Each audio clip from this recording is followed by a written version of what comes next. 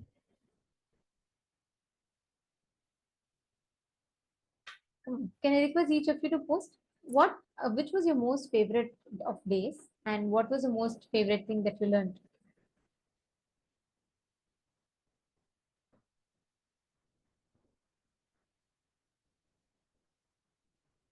Piotr Vajraya, Nithyanandam. Nithyanandam, very nice to see all of you here. Chandrasekharaya, Nithyanandamaya. Okay, come on. Can I request all of you to share? Because today, before we enter into it, it's important that I understand what each of you enjoyed.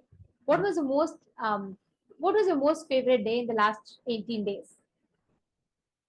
The best thing, Ezequiel Franco, yes, but the best thing is that it clicks so strongly. I'm only reflective in this body. I'm not the body. It's something I wear. Oh, that's beautiful. That's something that you clicked with. That's very nice. Okay. All the others?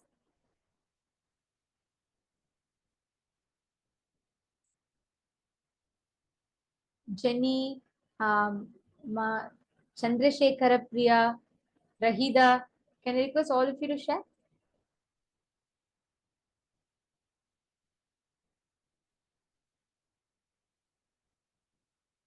Okay. Ma is saying all days were so good for me and full of transmission in my life.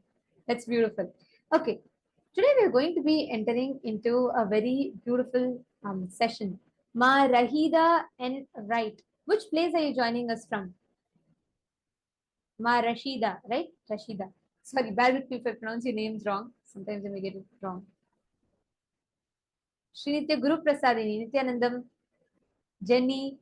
Okay, so what did you all enjoy? Okay, wow, a lot of you have posted different things. Good. Today, what we are going to be entering into is going to be a very, very unique subject. I would say one of the most practical aspects of our life. But before we enter into this, I have a small game to play with all of you. Okay. Can I request everyone to be ready? You're going to be typing it fast. Okay. Can I request everyone of you to be ready to type? I'll tell you the game. Okay. This game is going to involve you typing as we tell. Now, the game is this. I am going to be telling different words. Okay. I could tell any random word. What you are going to do is you are going to type the first picture or the first emotion that that word generates in your inner space. Are you all understanding the game? Yes. Can I request if you're all understanding to please post in the chat?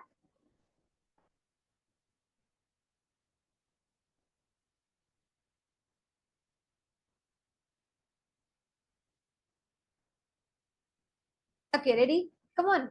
All the others, if you're ready, put yes in the chat. So I know you're ready to type. Your hands on. My head is like, you think so? Come on, you should be ready. This is a quick game for fun. Ma Susan. Okay, great. Let's start. Okay.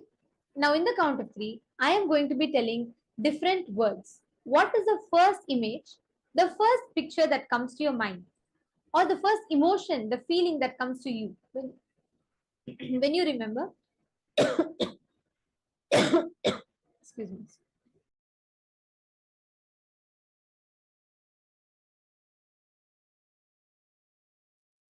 Now, as when you remember, the moment we say a few words, you're going to just type whatever is the first thing that's occurring in you. Are all of us clear? This is the game we're going to be playing. So, we're going to be telling a few words to each of you. Like, for example, and you should type it very fast. Multitasking. Immediately, what do you think? Like, what kind of words come inside of you? Multitasking. The first picture that comes inside you, or the emotion, First, like an emotion that's coming inside of you. the words that are coming. Like, even if you feel like it's not possible, it's impossible for me, all of that, just type it out. Word is multitasking. What do you feel? Come on, all the participants, please type it. Take a moment and please type it out.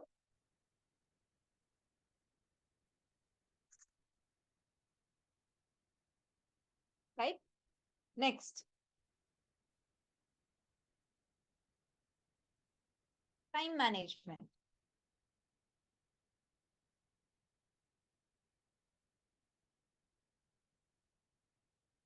Time management.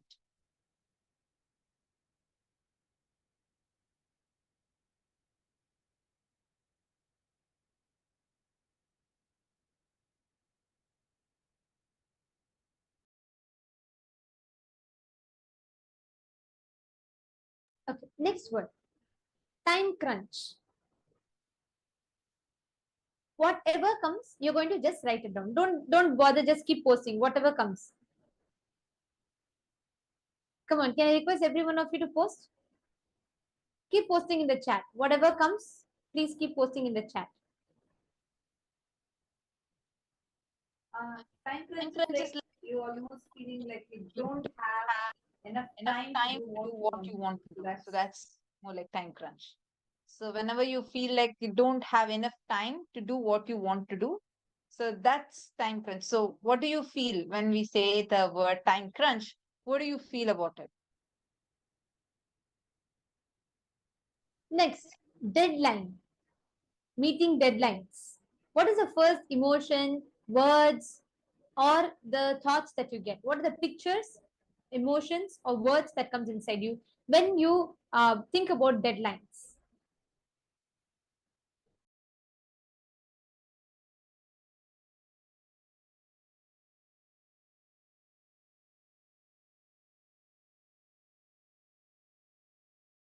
Okay, thank you. I see. Thank you, Ezequiel Franco here for your participation. I see many of you have posted. Okay. Hurry up. Okay. And tough, agitated, hard to complete. Okay. Now, thank you all. Thank you for your participation. Now, each of you look back at your answers. Every word that is put, right? Today, the concept of time is loaded with incompletions for all of us. The frequency that we exist in is just between our 9 to 5 job, finish my job, try to go and catch up with something, finish this, finish that, and we are done. Our whole day is running on this rut for whatever conflicts we have with time, whatever conflicts we have with, deadlines. See, many of you have posted, hard to complete, it agitates me. Deadlines are, run, execute, respond, ask for something. Understand, the first thought that comes in you is your core cognition you hold about it.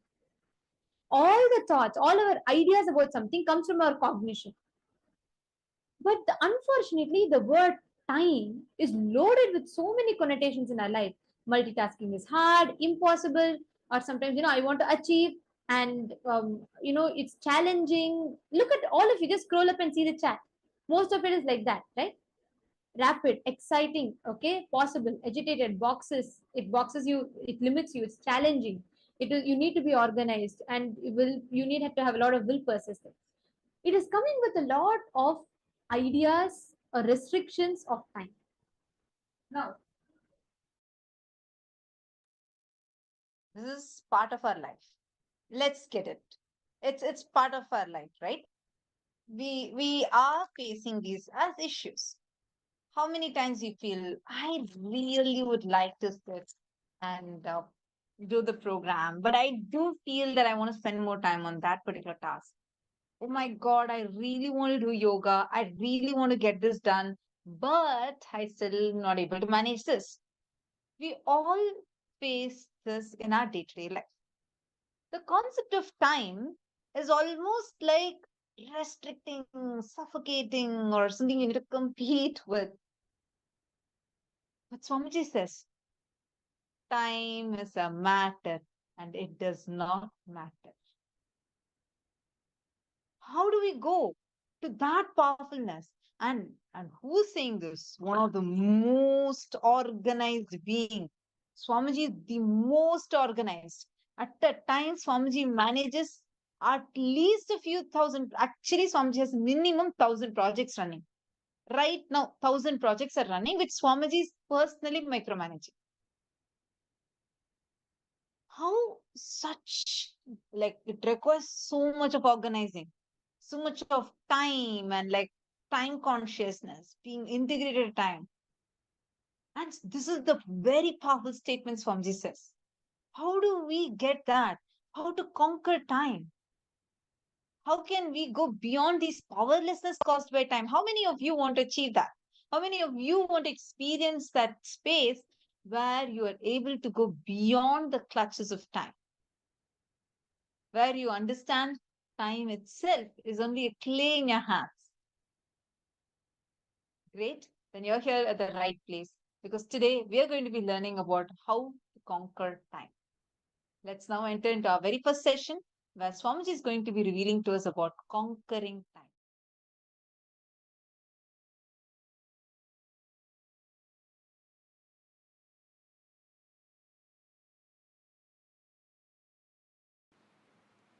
Few basic truths.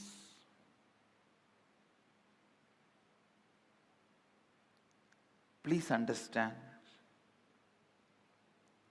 every sacred secret,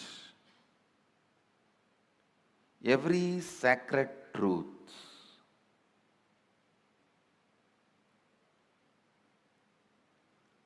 I am uttering, every word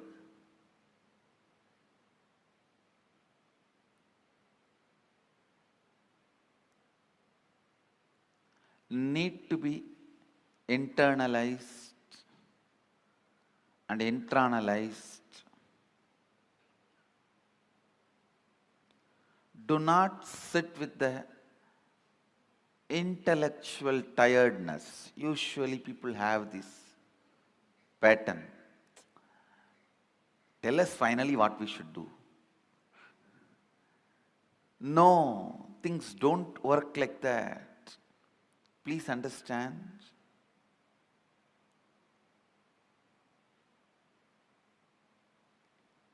Every word I am uttering matters.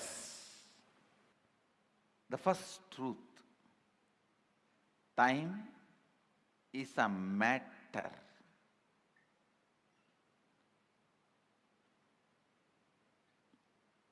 And it does not matter. Time is a matter and it does not matter.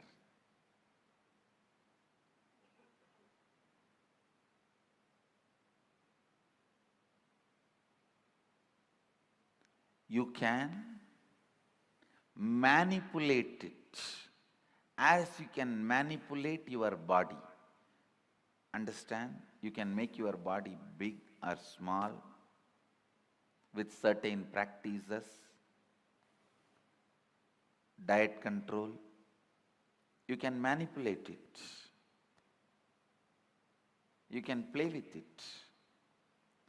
Same way, you can play with time. You can play with time.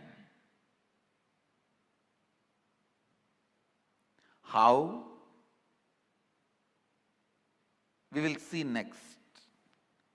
But some of the basic truths, you can play with it. Please listen. It was such powerful click for me. I'll tell you exactly what he said. He said, how the moment your bladder is full, your brain can create the restroom which is not there and give you the comfortable feeling you are protected, safe, you are in a proper place, please relieve yourself. Only after that signal goes to the body, the internal organs decide to relieve and relieves itself.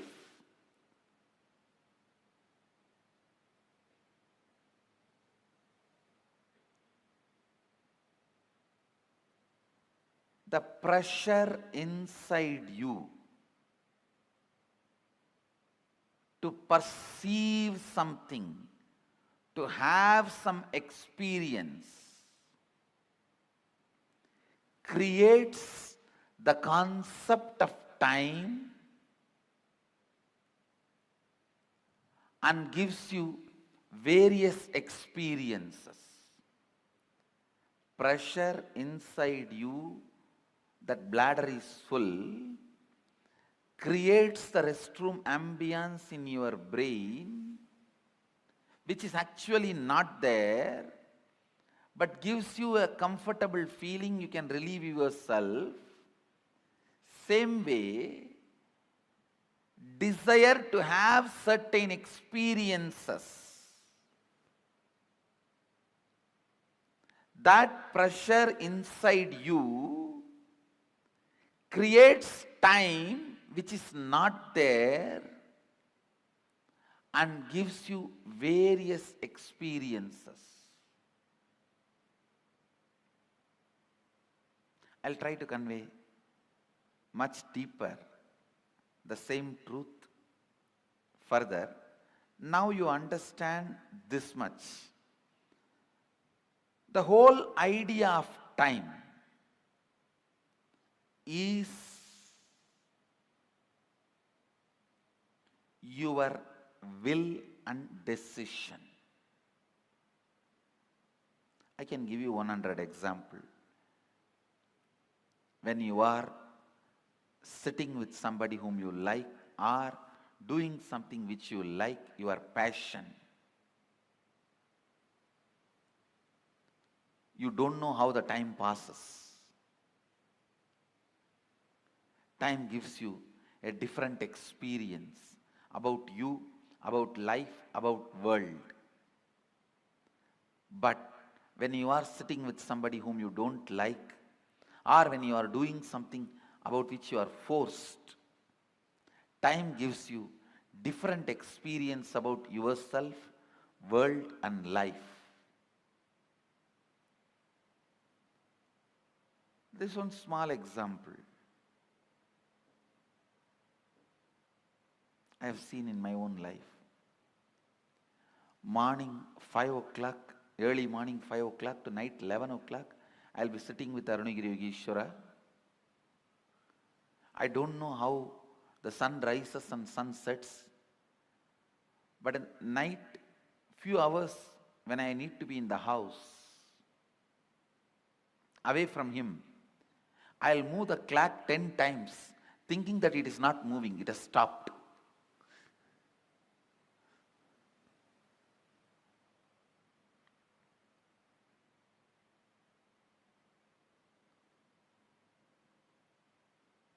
I'll feel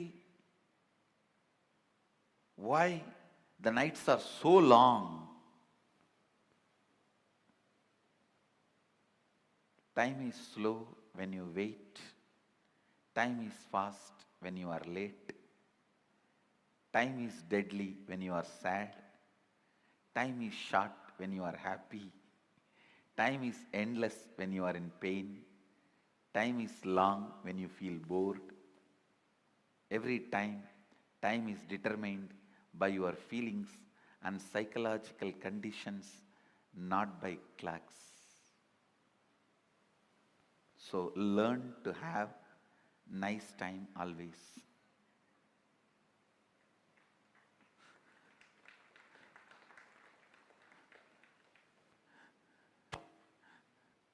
Whatever now I am sharing, most of you may know that ideas, nothing new. But I am trying to set the context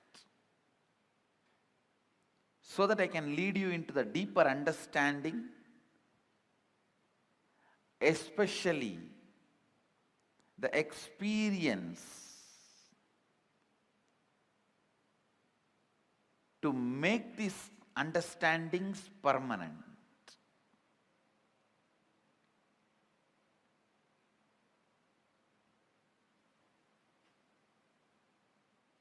Time is a matter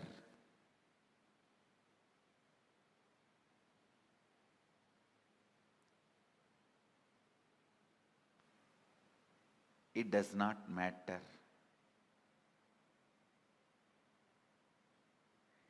It can be manipulated as you want. You can play with it as you want. One more understanding I received from Arunagiri Yogeshwara about time. Listen carefully.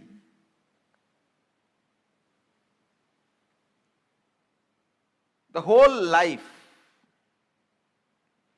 is just a vast canvas. Space is the canvas.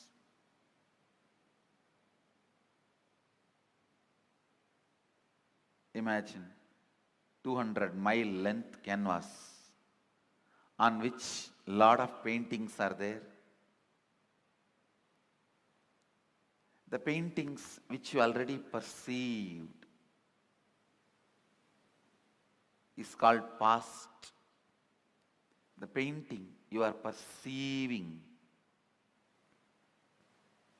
is present. The painting you are going to perceive is future.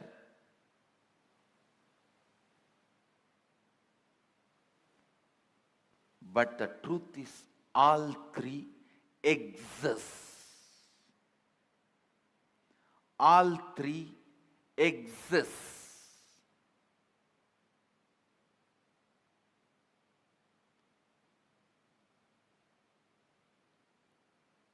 Next statement I am making. Please listen. First statement I am making. Past, present, future, all three exist. And the next statement I am making, you can alter all the three. We always think, if all three already exist, how can I alter my future? If it is already existing, how can I alter? Understand? The painting exists does not mean you can't add something to it. Your powerlessness, I can't add something to it, only makes you stop adding. And very important statement I am making now. Not only you can alter the future, you can alter your past. How? We will make. You can alter your past. One, time is a matter, it does not matter. Second, your psychological ups and downs, physiological ups and downs are not you. Next, your past, present, future exists now. Next, it exists now does not mean you are bound by it. You can alter not only your future, even your past.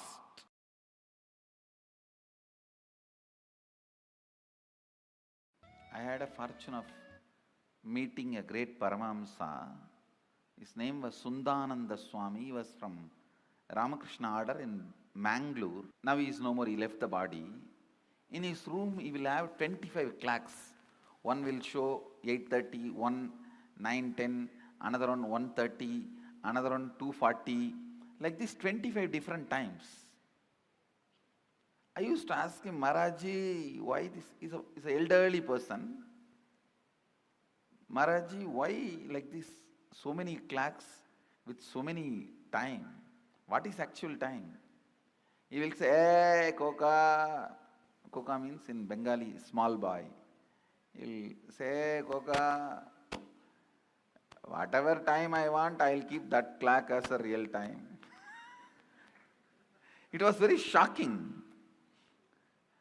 And he was head of the monastery where so much need to happen as per the chronological clock. But he was always making everything happen. The absolute freedom from time. Listen. Consider this line, straight line, as present moment. Now. Every thought happens between past and future. Please listen. Actually, from morning I am giving you different truths about time. Now all those zigzag puzzles will fall in place if you just grasp this one. All thoughts, it can be as simple as feeling like having a cup of tea, or as complicated as politically strategizing for some victory. It can be as simple as wanting to have a cup of coffee, or as complicated as political strategizing for some victory. Any thought, thought means movement between past and future. Thought means nothing but you move to the past and future. This is past. Let's consider this as past and this as future.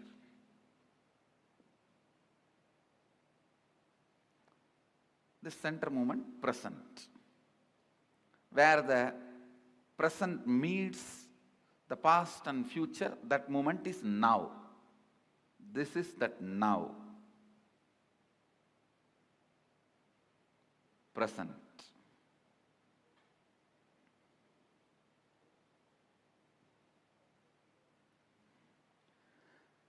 Understand, if these lines symbolically represent time, means this board is the space.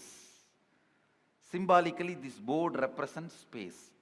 On space only the whole time happens. Space is the most subtlest matter on which the play of time happens.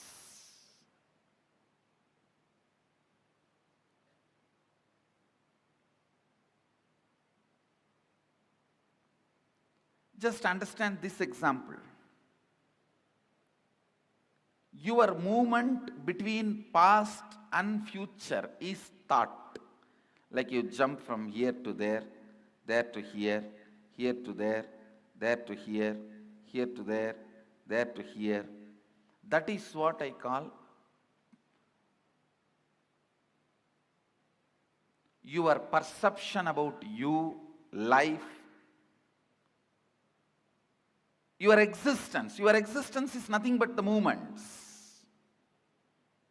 Because till you know your real reality, as on now, whatever you know about you is nothing but your thinking. Am I right?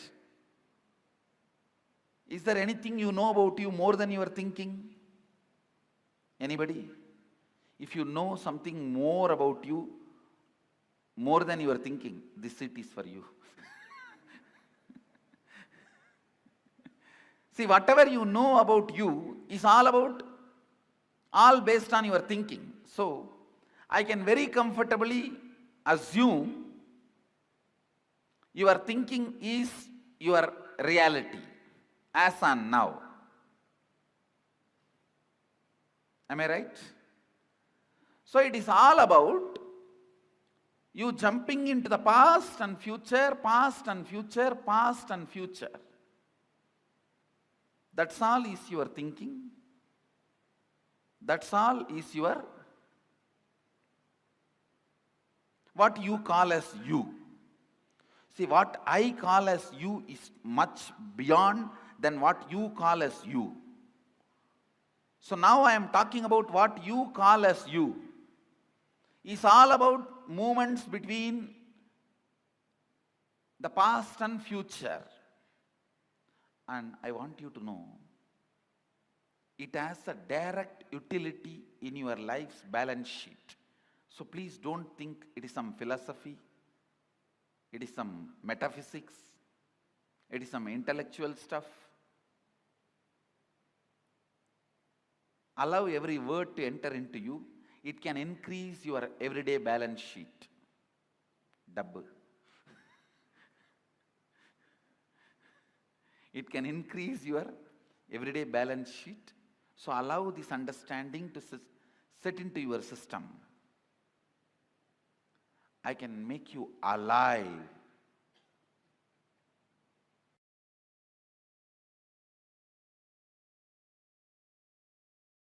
This I received directly from Arunagiri Yogeshwara.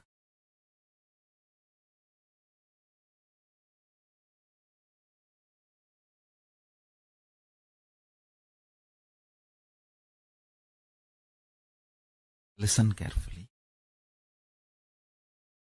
Your inner space.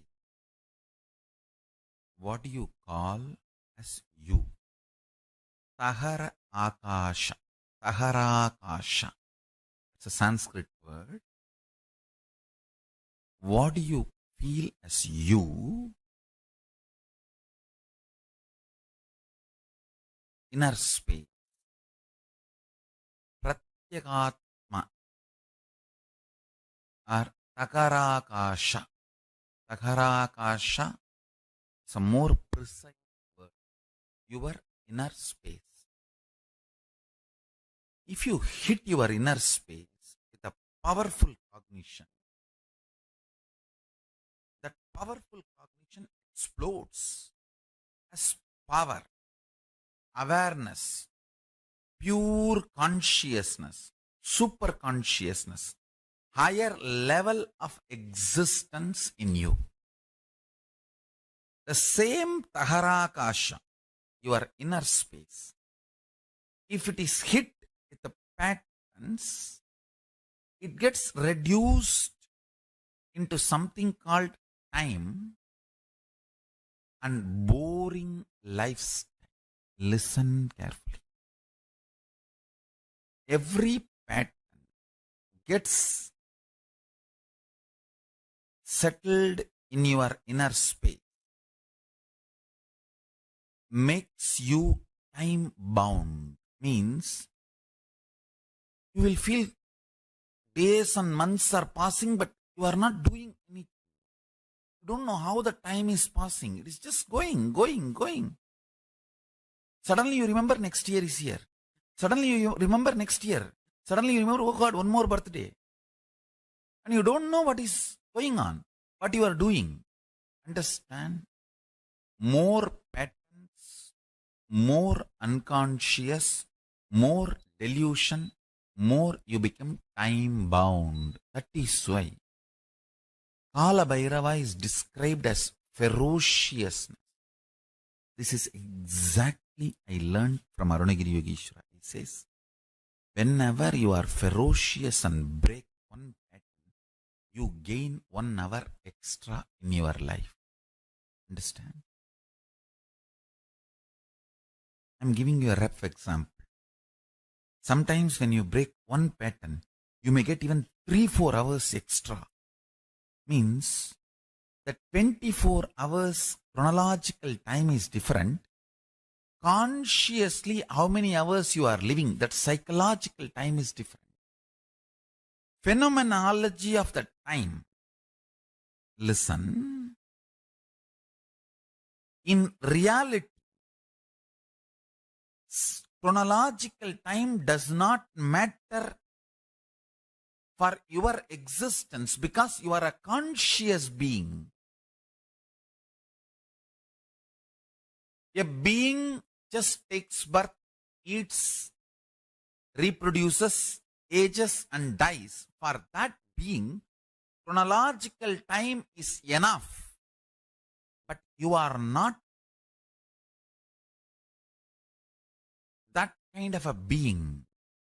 You are a conscious being. You have a purpose to exist. You feel desire, fear, greed, wanting, not wanting. You have choices. And you feel your freedom to choose. Understand? The moment you feel you have a will, you are a conscious being. So how many hours are available for your consciousness, your awareness? That psychological time matters. Every time you are ferocious and break a pattern, you gain time. You gain conscious extra. Conscious longevity. Understand?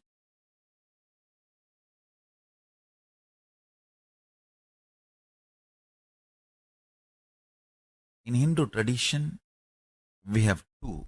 One, increasing the physical longevity. Another one, increasing the conscious longevity.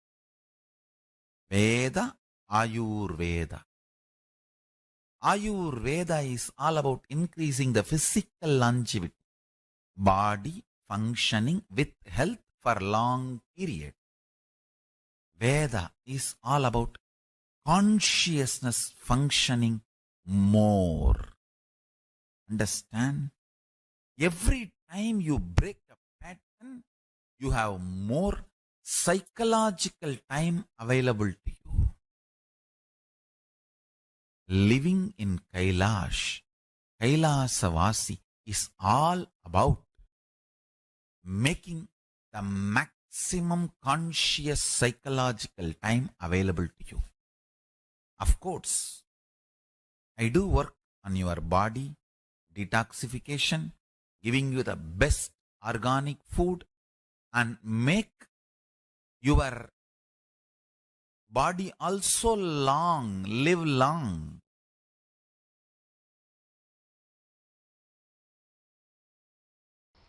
Listen carefully. Whatever intention you have that you want to become, that is you.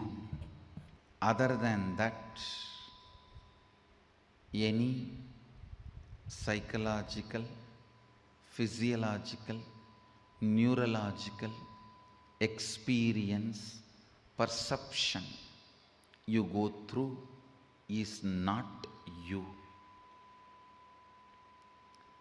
If you feel depressed about your body and your mind and about yourself, or if you feel excited, elated about your body, your mind and about you,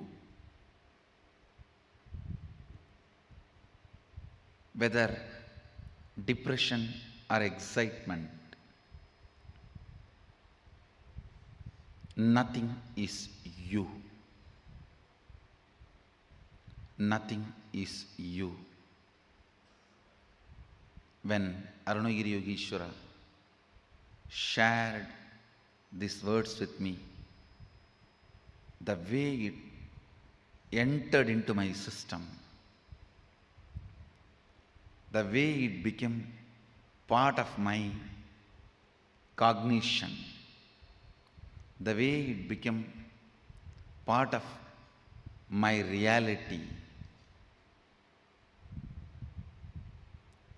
From that day, never physiological, psychological, neurological ups and downs can bind me in any way.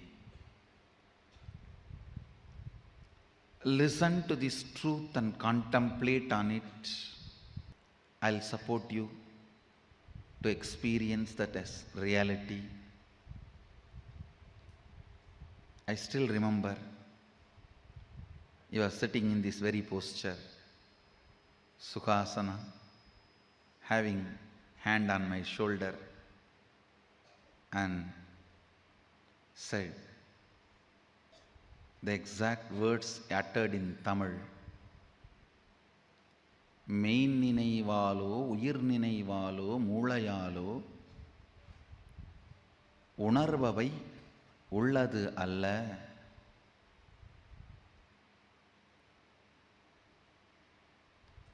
I know for sure, even if you are a Tamilian, you can't understand these lines because it is classical Tamil. I asked him, then what is me?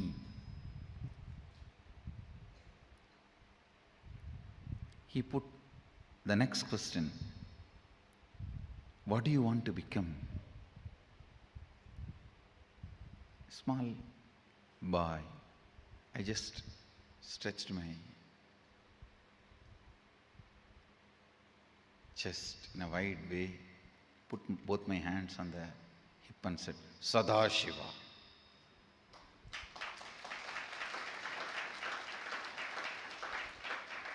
Whatever I heard from the temple lectures, satsangs, pravachans, books, that is what I know as ultimate. So I put both my hands on the hip and said, looking into his both eyes, said, Sadashiva. And already his hand was on my shoulder.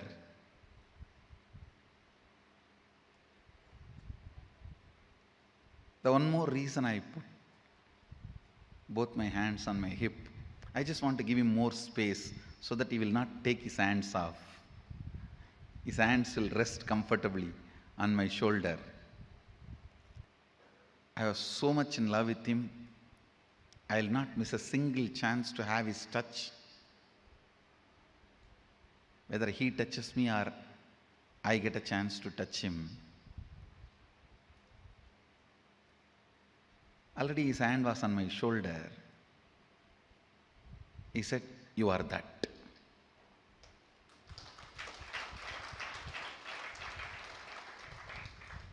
It was so clear, I can see. It's directly from his third eye to my third eye. There was no questions, doubts after that. He himself explained. Your intention is the only living mechanism in you.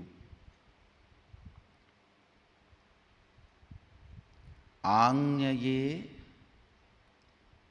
உனக்குள் இருக்கும் உயிர், ஆஞ்ஞையே உனக்குள் இருக்கும் கடவுள், அதுவன்றி வேறொன்றும் உன்னுள் உயிர்த்திருப்பதில்லை என்பதனால் உயிர்த்திருக்காத ஒன்று உயிருக்கு உபத்திரவம் தர இயலாது. Means your intention only is you, your intention, what you want to be is only God in you. Your intention is the only living mechanism in you. Other than your intention, everything else is matter in you.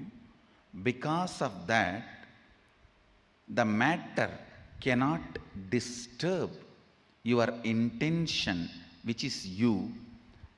You cannot be controlled, affected by the matters in you. Meditate. Don't think it will take a lot of time to realize this truth. No. I did not put all my self-effort and realize this truth. I got it as gift. So I commit with you guys. I'll give it as a gift to all of you.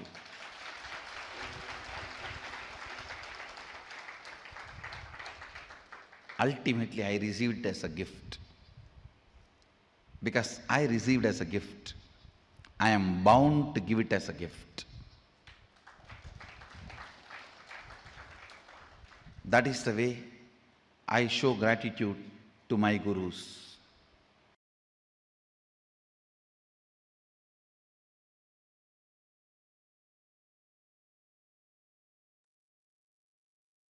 Time is a matter and it does not matter. What a revelation.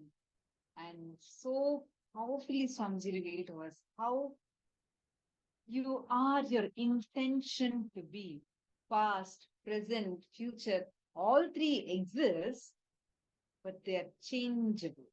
You can not only alter your future, you also can alter your past. Changing your past, changing your future is a reality. You can change it, manipulate it, move it the way you want it to be. See, understand, very powerfully Swamiji explained how, in reality, this chronological time does not matter for our existence because we are a conscious being. How many of you just enjoyed this whole narration, the beautiful experience Swamiji shared at Arunagiri Yogeshwara? See, white smiles. Understand the powerful cognitions we need to have about time, conquering time is very, very, very important. Mahapurushananda was asking, I wonder if that is so because other than our intention or will, everything else is mind. Mind goes from past to present and creates thoughts, so it is not real. Well, Mahapurushananda, what Swamiji explained is your intention to be. That's the only thing that's even alive because everything else is just dead. It does not really have a reality because your consciousness, you're a conscious being. Whichever you will to empower, you're empowering that. Even for example, you want to be sad, you give that intention the power. Are you understanding? Susan Solomon is asking, is this based on the perishable and imperishable principles? Absolutely. See, actually, every matter is perishable. When you cognize and center yourself on the imperishable, Paramashiva, consciousness, the pure consciousness is there in you, the way you operate with time, the way you feel at time will change completely. So, understanding? First, you need to cognize this. This is a very, very, very powerful series of powerful cognitions from GK.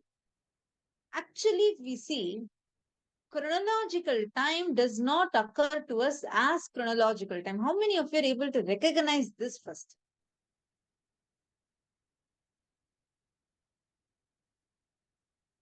For example, when you are sitting, like many times, right? You're sitting with Swamiji. Hours together might pass by. You wouldn't even realize that so much time has actually passed. You're sitting in your boring some lecture probably your professor is giving, and just 30 minutes, you'll be like, oh my God, why is the clock is not moving?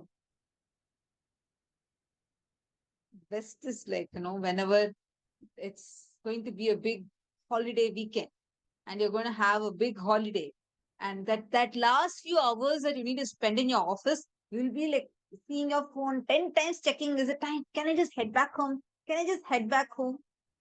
See, the same chronological time. 1 hour might feel as few minutes. That same 1 hour, when you're sitting with the most boring people or doing the most boring things, you just get dragged and feel as 3-4 hours have gone. How many of you are able to relate to this?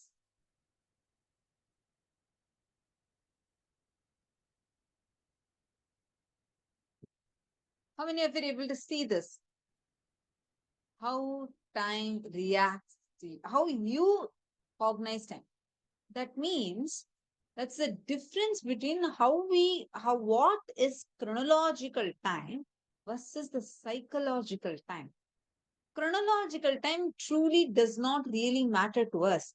If we are able to conquer the psychological time first, automatically you'll be able to conquer the chronological time also.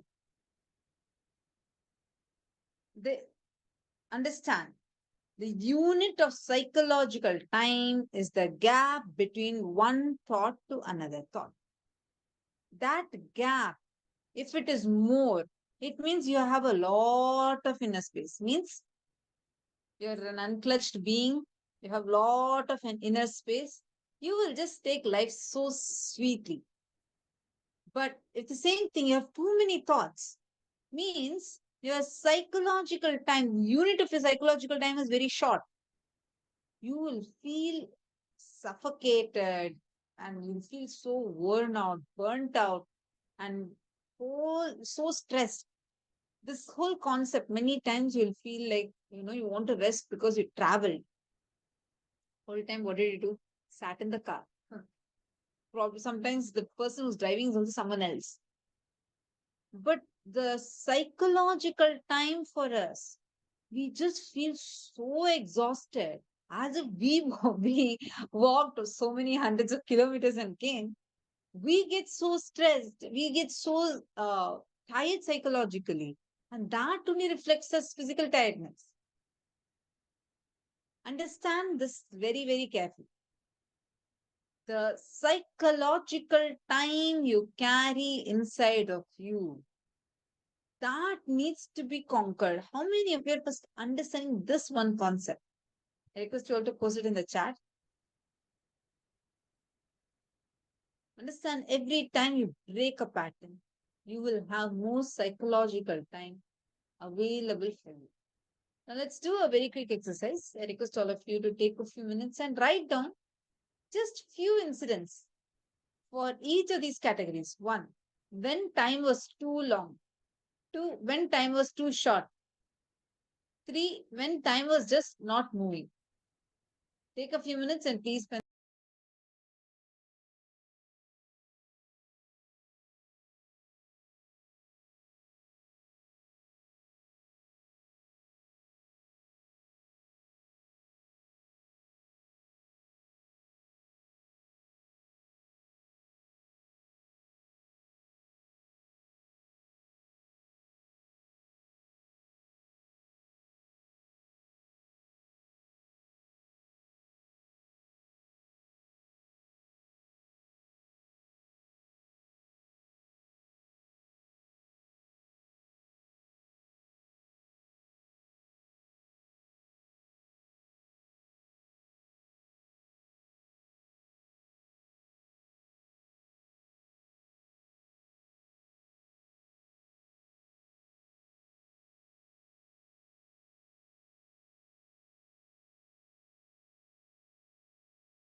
hope all of you finished writing. If you've all finished writing, can I request all of you to please put in the chat?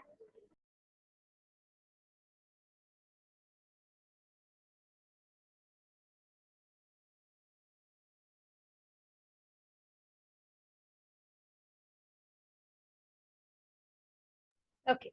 Have you all finished writing? When was the first time you felt time was too short, time was too long? Okay, done. How many of you finished? Please put done.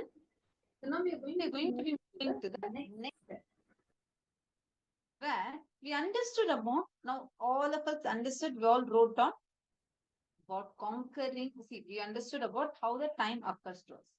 Next, we are going to learn how to conquer the psychological time.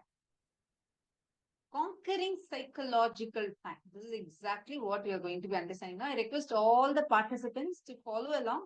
If you are following along and you're able to understand, please put yes in the chat. All the participants, I request every one of you to please put yes in the chat if you're able to cognize and understand. All right. So now, listen carefully. Conquering psychological time means not being affected by the psychological ups and downs, the happenings. Anything that's happening in you does not touch you. Understand? Very, very, very powerful revelation that Swamiji is giving. Anything that's happening in you does not touch you. Actually, understand. Conquering psychological time, when you conquer the psychological time, the powerlessness, the impact that the time has on you will not touch you. The way you see how the situations around you manifest. Currently, what happens? Every single thing around us, we get affected by it, right? We start getting affected by it. We're not able to manifest it. Conquering psychological time means not being affected by your psychological ups and downs. Understand, whenever you feel down, whenever you feel low in your inner space, you let the psychological time affect you. What happens? Like, for example, let's say you experience that someone is, let's say you experience a time pressure. Okay, you immediately experience, okay, it's beyond my ability, I'm not able to do. You start experiencing all of it, because of which you decide it is not possible for you. Again, because of which you start getting powerless and impacted by the time.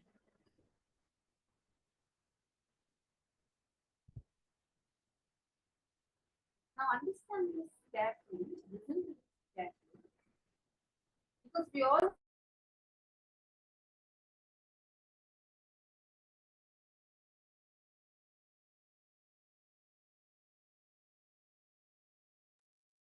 Sorry for that.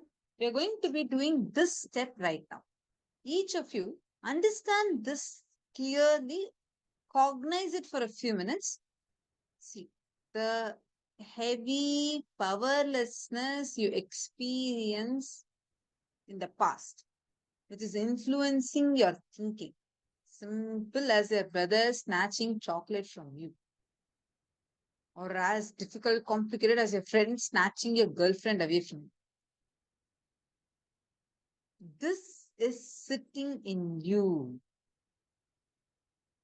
Past sitting heavily on you, influencing your thought current, the past thoughts, emotions, patterns, hangovers, residues sitting in the present, suffocating you, not letting you live. Your future is incompletion. Take a few minutes and pen down a few of these that you're able to very clearly see. Many times when you feel like you just want to distance yourself away, you just feel like you want to just distance yourself away from time. And you feel like you don't want to get involved in life. You just don't want to do certain things. Look into all those situations. That is where you're going to be able to clearly, exactly find out the impact your incompletions are having upon you, the impact your incompletions are having upon your psychological time. Please sit now. Let's find out. Let's identify them.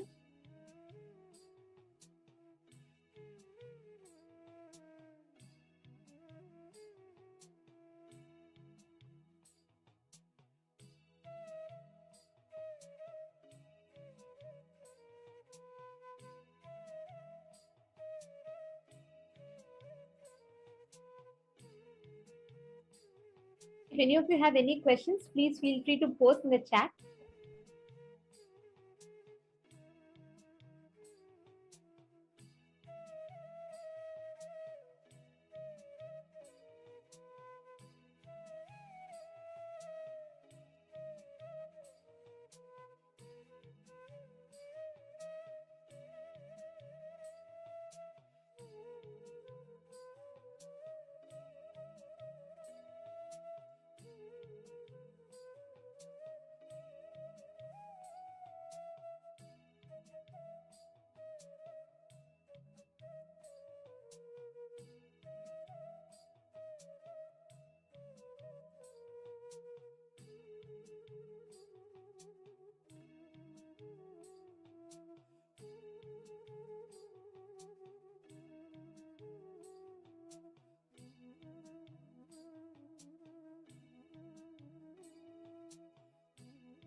Okay, now, have you all finished writing? Have you all finished identifying the influence of the past, which is heavily sitting inside you, creating as a hangover, suffocating you?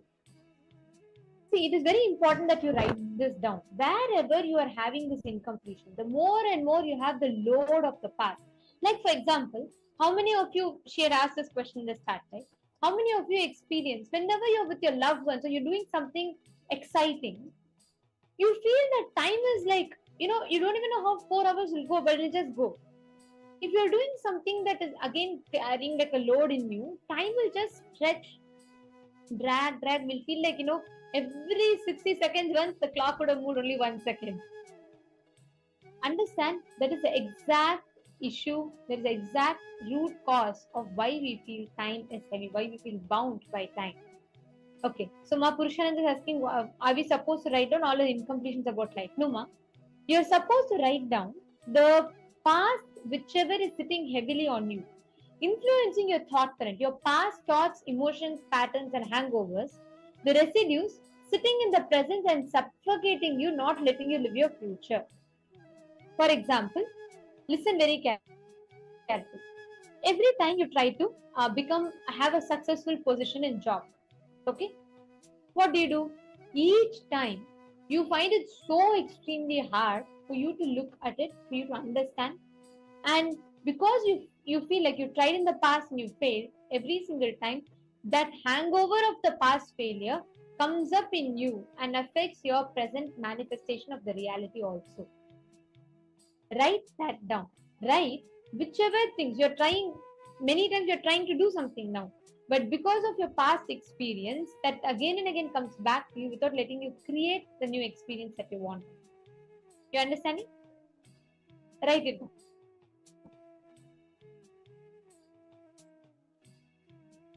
Are you all writing?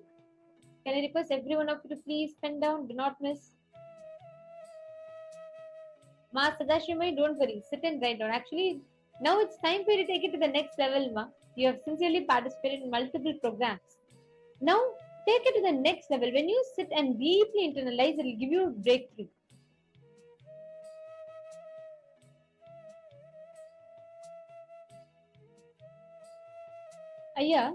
Ezekiel Franco, incompletion with time, wanting to things to happen now is not the problem. No. Listen. Actually, you have the power to create everything in the now. That's the point. See here. Currently, the problem is not you feeling everything should happen now. No, you're addressing the wrong pattern. The problem is you feeling powerless that you're not able to create everything in the now. There's a big difference. For example, when you go to Swamiji, if I remember one Gurukul kid had asked Swamiji that, Swamiji, I want to see snow now, today. That night, actually, it's like in our Bidiri campus, you all will know, it's not in a place which snows at all. But that day, that night, Swamiji got a hailstorm. Snow came actually, ice cubes from the sky. When Swamiji declares something, he does not say, oh God, today is a sunny day, how will I get snow? No. He knows because he's beyond the time, he's not bound by the shackles of time. When Swamiji declares nature is bound to listen. Because that is a oneness that Swamiji commands with the whole cosmos. Now, you feeling that when you declare something it has to happen is not wrong. That is right. That's the ideal way of living. The problem is not that. The problem is something in you convinces why it is not possible. Something in you convinces you to be powerless and weak about it. That is a problem. You need to address that.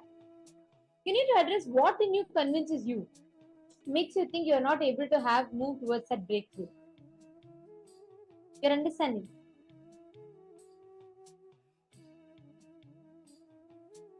Are you catching it? So, what you need to take in deeper is write this down. Write down. Every time you set time for something, and when it doesn't happen, what are the emotions you go through? What do you feel? What are the exact incompletion? Do you feel frustrated? Do you feel powerless? Write that down, because that pattern is what is stopping you from manifesting it as you want it. Write that down. And how about you? Everardo Alfaroya? Have you written down? Piotr Vajraya, Philip Andres, Amudama, Maria Kalinina.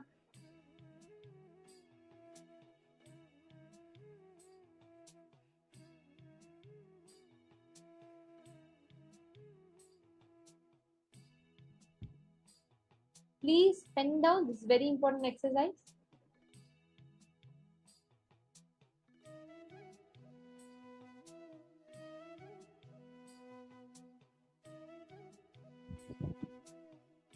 Ma Orietta, actually, ma, if you write this down, right, any aspects of your life that you are stuck in, where you're not able to manifest something as reality.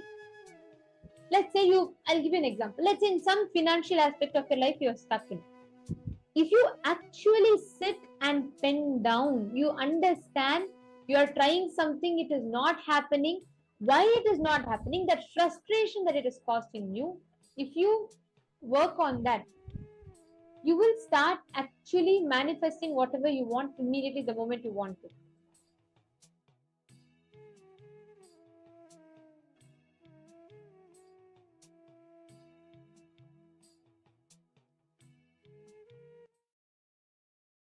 Okay, so now I request every one of you to pen down Purushananda. You write down. See, whenever time-related incompletion, whatever is your judgments, failure of the past, that is something that happened before, right now in your inner space, and not letting you manifest your future. Pen that down.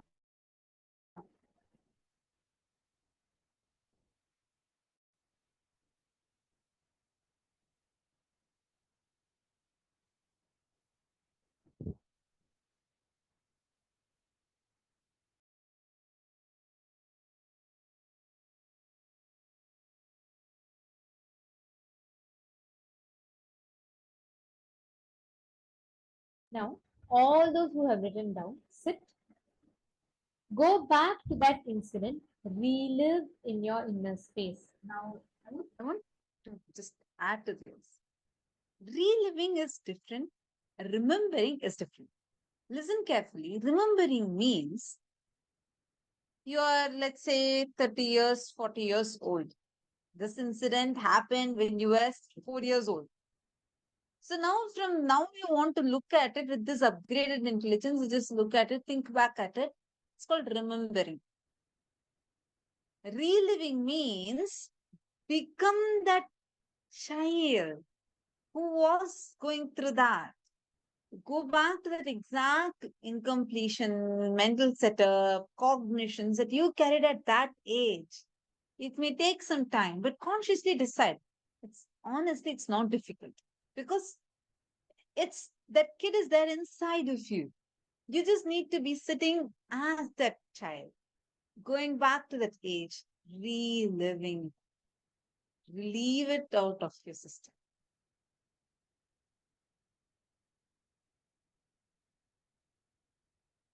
Ma Purushananda, for example, ma, what type of incidents you're asking, right? Take any incompletion when normally when you're sitting, there is some constant undercurrent that happens in us, correct? Where when you're sitting with yourself, there is a undercurrent of like some thought currents that repeatedly runs inside our system.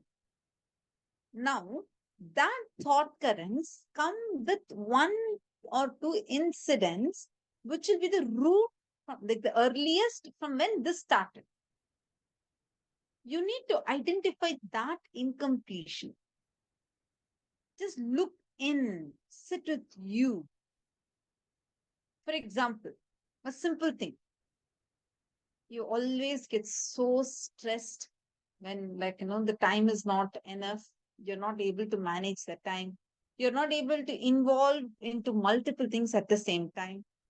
If you're someone who's facing this as a struggle, look in. Why do you feel that man? It'll give you a situation or a cognition which is actually reflecting as this experience in your inner space. You need to identify that. Go back to that and relive that. Are you understanding, Ma? Just sit with yourself and spend a few minutes. You'll understand where exactly you're stuck. Sit, decide that you are going to complete with some of these past incompletions. Let your attention be on the whole incompletion being relieved with a clear understanding of unclutching, disidentified. Why that happened? Because that is what happened. Why you reacted that way? Because you reacted the way you reacted. Any past incident has no valid, adequate reason to the present conscious cognition. Any past reason cannot be adequate for the present cognition.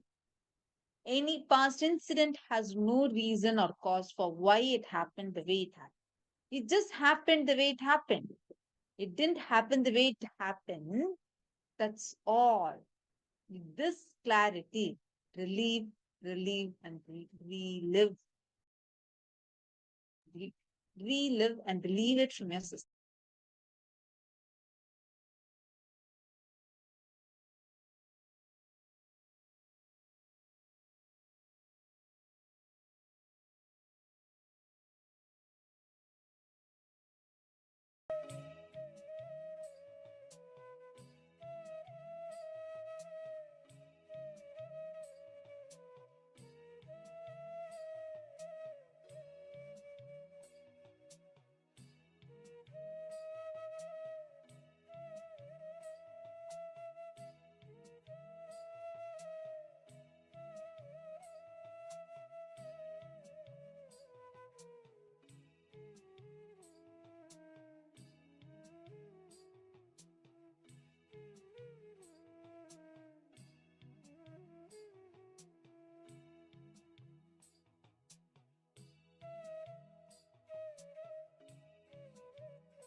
Yes, Nithyanandam everyone.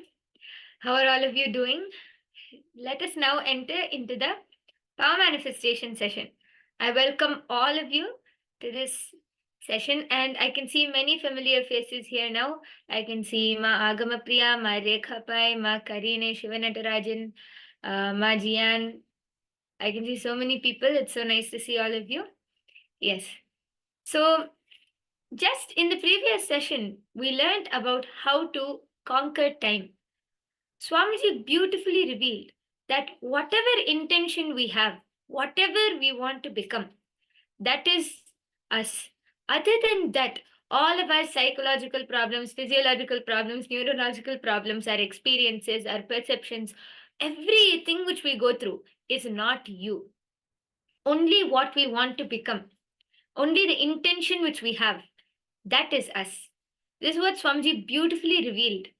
And Swamiji also says that if you feel depressed about your body and your mind, or if you feel excited or elated about your mind, about your body, or if you feel depressed, whatever you're feeling, nothing is you.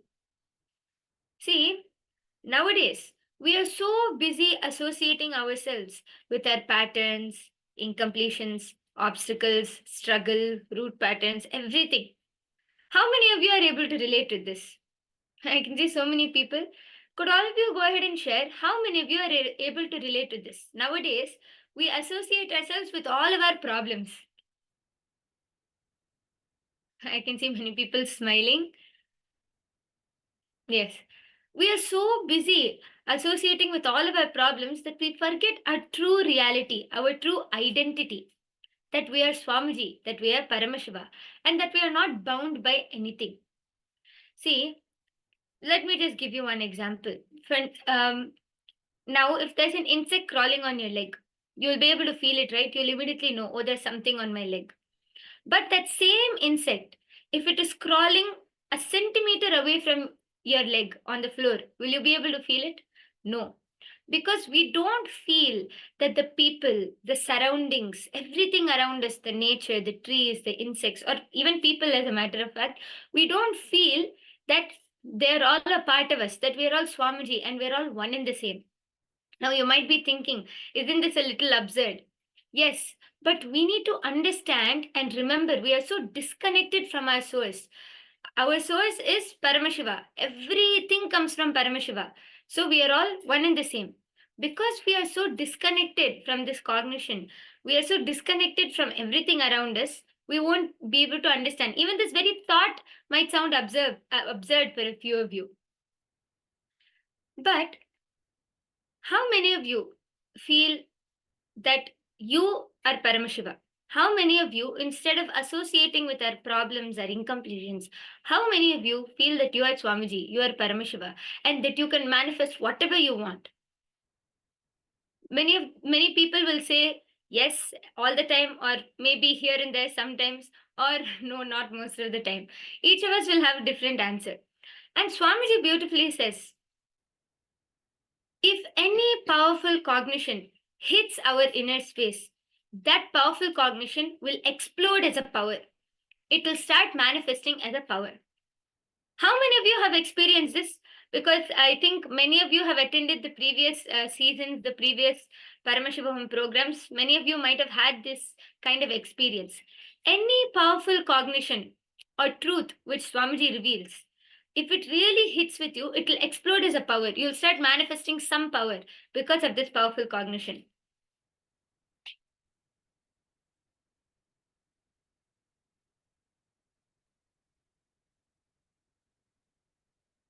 Okay, I can see many people smiling. Okay.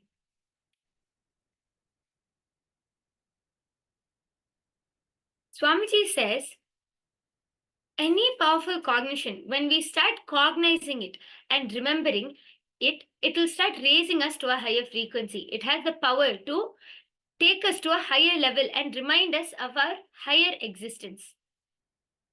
And as Swamiji said in the previous session, when we're not interested in anything or when we are so stuck in our patterns, it starts getting settled in our inner space. So we'll feel time will just keep going on, passing by, and we'll be thinking, oh God, one whole year has passed. Oh God, it's already the next birthday. Time has already passed. As Swamiji beautifully revealed in the previous session, because we are so stuck in our patterns, we get bound by time and we don't even realize that time passes. But today, in this program, we are going to be learning how to conquer time, how to go beyond time. Swamiji said, just by remembering in the core of your being that you are Mahadeva, that you are Sadashiva, that you are Paramashiva, all are one and the same. Just by remembering that you are Swamiji, you can start manifesting these powers, and our understanding that we are Paramashiva, our connection with everything around us will start growing stronger and stronger. Now, how is this related to power manifestation? Today, the power which we're going to be manifesting is the power of remote vision. Being able to scan any object at a distance or any object which is projected to you. See, now for many of you, you might be thinking, how can I scan something which is far or which I don't know or which I can't see or which I haven't seen before? That is exactly what we're learning. We all are from one source. So when we start cognizing that and understanding that and internalizing that, we will actually start breaking the boundaries which disconnect us from everything which is around us. And we'll start experiencing the space of oneness with everything around us. So I hope all of you are able to relate to this powerful cognition and understand this. Okay? So we are going to be manifesting the power of remote vision today, as I said. So let us all now prepare to manifest this power. All of you sit straight. And yes, before we enter into the power manifestation, let me chant the Shastra Pramana, which comes from the Vijnana Bhairava Tantra, Sutra 92, Dharana 69. Vyomaakaram swamatmanam dhyayed digbhiranavritam nirashraya chitish shaktihi swarupam darshayet tada. The translation goes, Bhagavan Paramashiva says, concentrate and cognize with restful awareness on oneself in the form of a vast etheric space or sky, Vyomakaram, which is limitless in any direction whatsoever. Thus, the Chitish Shakti, the power of consciousness, freed from all support, reveals and manifests herself as the form of one's essential nature of the self. Yes, now with this beautiful Shastra Pramana, let us directly enter into the power. I request all of you to sit straight, to prepare yourself to enter into the space to manifest these powers. Sit straight with your head, neck, and spine in a straight line. Remember Swamiji in your third eye. Continuously remember the powerful cognition that you are Swamiji, you are Paramashiva, and that everything around you is a part of you. When you just by remembering this truth that you are Paramashiva, automatically you will start breaking the boundaries, the feeling that you are disconnected from everything around you. Start chanting the Mahavakya now. Let the Mahavakya reverberate through your entire being.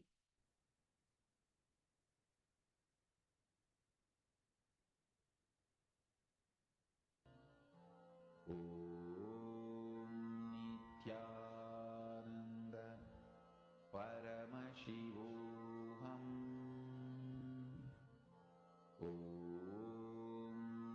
Nithyananda. And if any of you feel stuck anywhere or have any questions or doubts, please feel free to reach out to us in the chat and I will be guiding you throughout this power manifestation session. So now please sit straight. Continue chanting the Mahavakya. Nithyananda Paramashivoham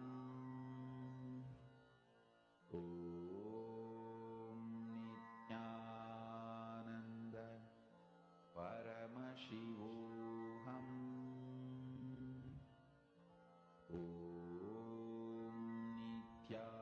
Nithyananda Paramashivoham Nithyananda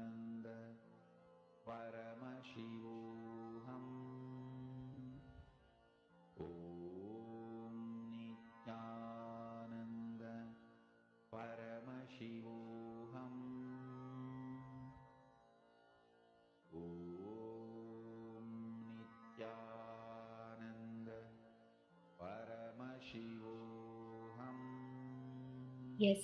Now, from this same space of oneness, I request each and every one of you to connect or sit with a partner. Sit with any one of your partners, someone who is near you or around you. Ask for their time and sit with any partner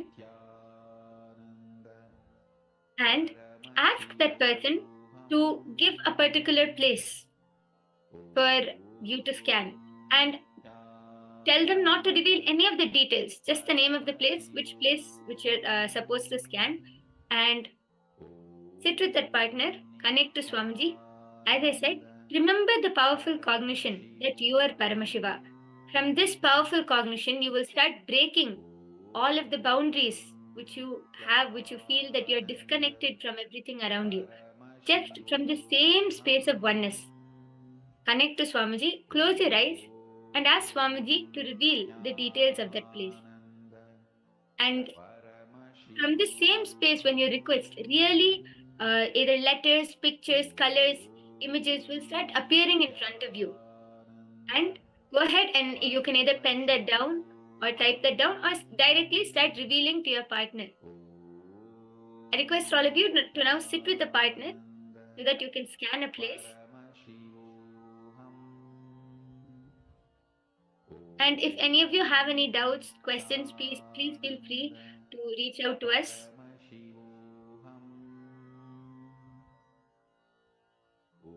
And the most important thing, remember to be completely unclutched. Just continue chanting the Mahavakya. Let it reverberate through your entire being. And through your third eye, start manifesting this power.